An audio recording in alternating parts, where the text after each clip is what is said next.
mimi naitwa Elia Moshi. Ni mfanyabiashara ndogo ndogo maeneo ya Kariakoo, mtaa wa Kongo na Pemba. Hatukutegemea kwenye nchi yetu kunaweza kufikia kwenye wakati wa namna kwenye umri wangu nilokuwa nao. Ilikuwa ni nyakati ngumu kwa kweli. Watu wanapora na sio maandamano, ni wezi kwa sababu watu wenye maandamano tunaona kwenye TV. Hakuna mtu anayebaki kichwa mtu anaandamana labda anaenda mahali wanadai kitu chao. Haki zinadaiwa namna ile. Lakini sasa hii haikuwa haki, ilikuwa kama ujambazi fulani unafanyika.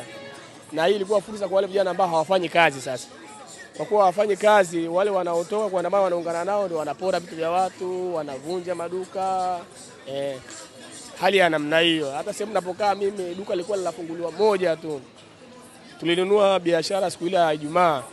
Unga, mchele alipofungua tuligombea vimeisha, hakuna tena chakula. Kwa hiyo hali kweli ilikuwa ngumu. Kweli mimi nimeathirika kiasi kikubwa maana mimi toka Jumanne ile Jumatano sio kupiga kura sikuwepo.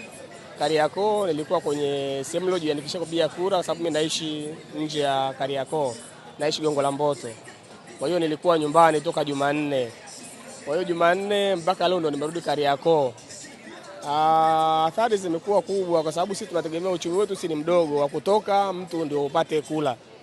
Kwa hiyo sisi tumepata athari kubwa sana kwa sababu vyakula hata kule tunapokaa bei zimepanda na sisi sio watu wa kuweka akiba ya vyakula, tunategemea tutoke tunanunua kilo moja ya unga, mboga watu wanakula. Sasa ile kuweka akiba ya chakula hatakuwa na utaratibu huo, hatuna utaratibu huo kama wa matching. Kwa hiyo tumekuwa na wakati mgumu kwa mazingira namna hiyo. Kwa hiyo toka Jumatano utaona Jumatano tumepiga kura tukarudi nyumbani. Tukijua labda Alhamisi tutaamka. Akiba ilikuwa ni ya siku moja tu ile siku ambayo tufanye kazi siku ya uchaguzi. Kwa hiyo tukijua Alhamisi tutaamka kwenye kazi zetu. Tukiamka Alhamisi tayari na zuio la kutokuja kufanya biashara zetu. Kutoka Alhamisi hatuna akiba ya vyakula, hatuna nini. Tumetumia na si misingi yetu ni midogo. Kwa hiyo tumekula hata kile tulikuwa nacho ambacho ni msingi wa kufanyia kazi. Tumekula, tumetumia kile. Kwa hiyo tutaanza kwenye mazingira magumu mpaka kurudi hapa tulipokuwa tunatumia muda mrefu.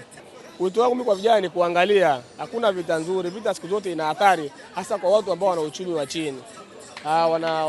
Tunakuwa labda watu wanapampiwa au wanasikia kwa watu, ingieni tu barabarani, ingia barabarani.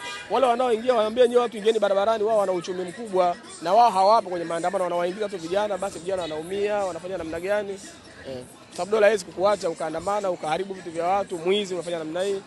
Kwa kweli ni athari kubwa, tumeathirika sehemu kubwa sana kwa kweli. Hali sio mzuri.